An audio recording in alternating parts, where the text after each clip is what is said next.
A gente volta a falar sobre a Semana de Arte Moderna, o centenário da Semana de 22, nosso assunto aqui na Band News FM ao longo de toda essa semana, e hoje numa conversa com o historiador do Instituto Brasileiro de Pesquisas da USP, Luiz Armando Bagolin. Muito obrigada pela disponibilidade do senhor em conversar com a gente. Obrigado, é um prazer estar aqui. Bom, quero começar perguntando como a gente chegou à semana de 22, né? Mais cedo a gente exibiu uma reportagem que contava aqui um pouco pra gente que a semana de 22 foi a semana que concentrou ali uma série de exposições, de mostras de atividades artísticas, mas que o modernismo não começou ali nem terminou ali, né? Então o que veio antes, que culminou na semana de 22, como é que o modernismo foi encontrando seus caminhos aqui no Brasil? A gente teve exposição da Anita Malfatti já em 17, outras coisas que foram encaminhando para essa semana, né? Olha, é uma longa história, não daria para resumir tudo aqui para vocês no programa. Quanto tempo, então, né, a gente tem, né? Existem alguns episódios marcantes anteriores à semana. Você já citou um deles, a exposição individual da Anita Malfatti, na Líbero Badaró, número 111, que foi aquela criticada pelo Monteiro Lobato. Mas antes disso, em 1914, a Anita fez a sua primeira individual, também em São Paulo, no Mapping Store, ali nas lojas Mapping, em frente ao Teatro Municipal. Ela tinha só 24 anos de idade, estava voltando da Alemanha, né, de um período de estudos na Alemanha, e era a primeira ocasião que o público paulista, o público brasileiro, porque nada como aquilo que foi trazido pela Anita era mostrado, então, aqui. Lembro que, em 1920, havia, em São Paulo, já um grupo de literatos, Oswald, o Menotti Del Picchia, o Mar de Andrade, Guilherme de Almeida, enfim, já discutindo os rumos de um possível modernismo em São Paulo.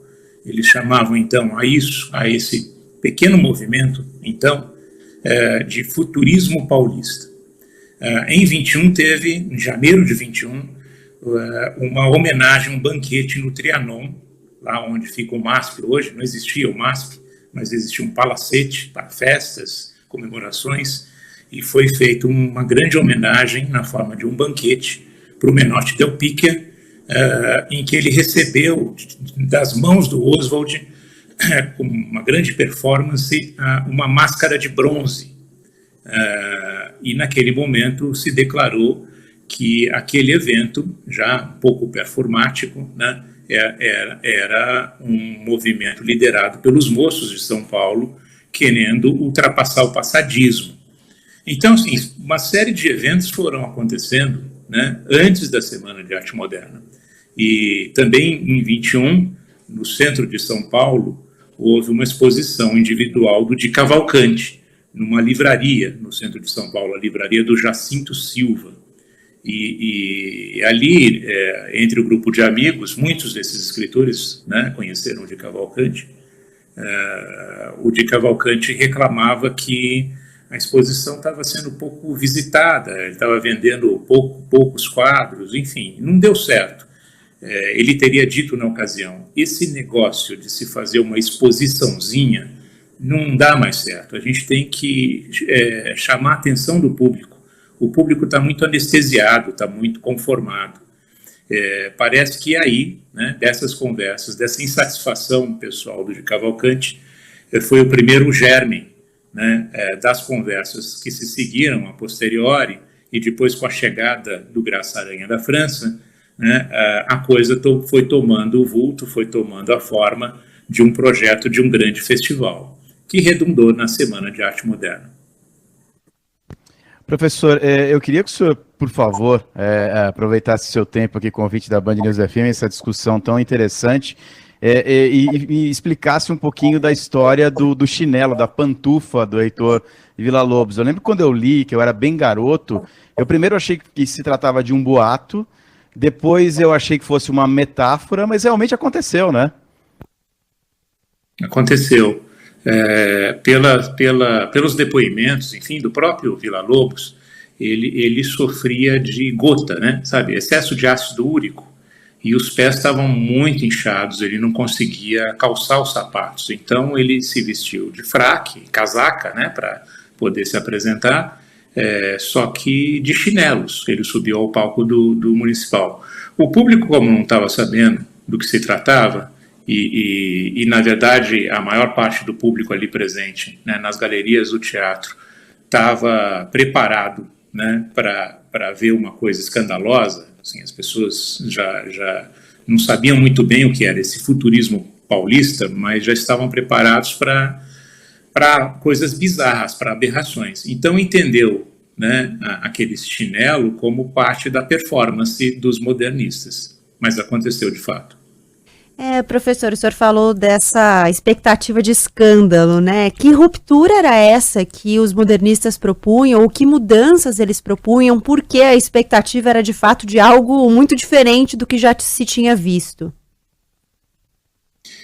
Então, mais ou menos, essa história a gente já contou várias vezes, mas tem que repisar, né? E vale a pena para o público, né? Eles não quiseram propriamente uma ruptura, eles não desejaram uma ruptura. Eles estavam meio cansados e eles criticavam algumas correntes estéticas que já vinham se arrastando desde o final do século XIX, né? Algumas desde antes da proclamação da República Brasileira, como o parnasianismo, né? Como o academicismo da Academia Imperial de Belas Artes, né? Do Rio de Janeiro. Com a proclamação da República, ela continuou com o nome de Escola Nacional de Belas Artes, mas o programa de ensino era o mesmo formato acadêmico, contra o naturalismo, né, contra o simbolismo, enfim, eles estavam de olho nas novas correntes estéticas, que não eram mais essas, que estavam em voga na Europa, particularmente na França. A França e outros lugares, Itália, Alemanha, foram os lugares onde se deram as principais vanguardas do início do século XX, antes da Primeira Guerra Mundial. Então, o cubismo, o fauvismo, o pós-impressionismo, o expressionismo, o futurismo italiano surgiram nessa época ali, entre 1902 e 1910. Depois da Primeira Guerra, teve a Primeira Guerra Mundial, logo depois teve a febre espanhola. Então eles passaram por duas experiências muito traumatizantes, a Europa sobretudo. Então a Europa queria, né, na verdade, né, retornar a uma arte que não tivesse toda aquela virulência inicial das vanguardas do início do século XX. As pessoas queriam... Pois não. Não, pode falar, professor, acho que entrou um ruído então, aqui, mas pode falar. As pessoas queriam, as pessoas queriam paz, queriam ter as suas vidas, né, à normalidade, né, e na França, a França começa a ver um modernismo de segunda geração, que é um modernismo mais pacificador, é um modernismo mais palatável para o público aceitar. Isso na França foi chamado de retorno à ordem. É um modernismo que se vê, inclusive, como herdeiro da tradição clássica. E é a esse modernismo que os paulistas estão olhando. É esse modernismo de segunda geração, que ele não é tão virulento, tão potente quanto o do início do século XX. Então, eles achavam que eles precisavam não romper, né, com a tradição, nem com a elite a qual eles pertenciam. Eles eram filhos dessa elite. Eles eram filhos da burguesia, da oligarquia paulista. E era a elite que estava patrocinando, né, esse festival. Então, eles não queriam romper com nada, e isso fica claro nos textos de jornal que eles escrevem. Né, o Menotti chega a dizer: nós não somos os cangaceiros do futurismo, né, a Semana de Arte Moderna. A arte moderna não é um novo cangaço, ninguém aqui é bandoleiro. O que nós queremos é uma atualização das correntes estéticas, na literatura, nas artes plásticas, na música, na arquitetura, etc. E essa atualização tinha como principal referência naquele momento, né, essa nova tendência, cujo epicentro era a França, principalmente. Os que participaram daquelas primeiras vanguardas, Picasso, Braque, Matisse, eles estavam, nesse momento, na Europa, voltando a fazer uma pintura figurativa, uma pintura com claro escuro, uma pintura mais sóbria do que aquelas que demarcou a primeira fase desses artistas como artistas de vanguarda. E isso ganha uma cara brasileira quando chega aqui? Na semana, não havia nem essa preocupação, né? Eu acho que a gente tem que deixar claro que inclusive, essa coisa de não ter indígenas, negros, etc., participando da semana, essa não era uma preocupação da época. Essas são pautas importantes, mas são pautas do nosso dia, são pautas contemporâneas.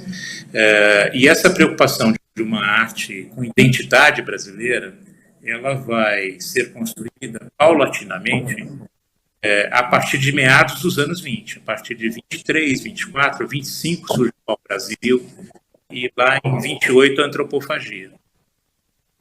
Bom, gostaríamos muito de ficar a próxima hora inteira falando de semana de 22, mas infelizmente nosso tempo se esgotou. Claro que o assunto não se esgota aqui, então deixo o convite para os ouvintes continuarem falando sobre isso, olhando para isso. Tem um monte de eventos acontecendo, a gente está contando aqui ao longo da semana na Band News FM, e toda essa semana você vai acompanhar uma entrevista com um recorte diferente, uma abordagem diferente sobre o centenário da Semana de Arte Moderna. Professor Luiz Armando Bagolin, historiador do Instituto Brasileiro de Pesquisas da USP, muito obrigada pela gentileza do seu tempo e até uma próxima oportunidade. Obrigado, professor. Eu que agradeço. Boa tarde a todos. Boa tarde.